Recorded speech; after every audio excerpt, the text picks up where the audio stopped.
What's the alternative to the Big Bang theory?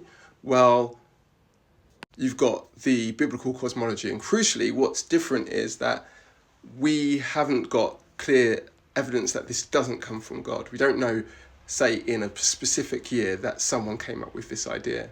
In contrast, in terms of the Big Bang theory, for instance, this is what I found, that a Belgian cosmologist came up with it, Georges Lemaitre.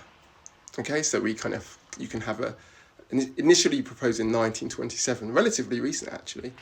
And so we kind of know that this was something that was put into the literature by a human being at a point in time. Anyway, going back to the biblical cosmology, many people might not believe it, but what's really interesting is I've found a way to kind of do a maths around this idea of a six-day creation story with a day of rest.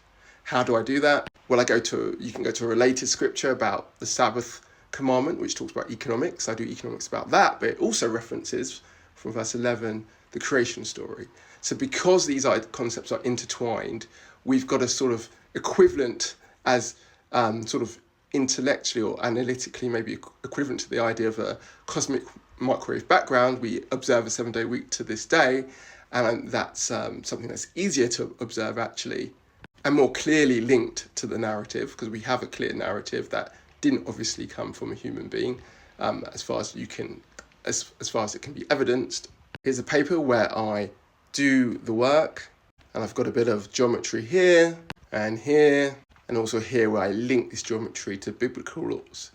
So if I was to do a syllogism to explain why this is kind of evidence, basically we could say premise 1, the people of the time didn't have advanced knowledge in economics and mathematics. Premise 2, based on this work, I showed that biblical laws can be modeled using advanced economics and mathematics. Therefore, people couldn't have been the originators of biblical laws. It must be God. So that's the kind of reasoning at play.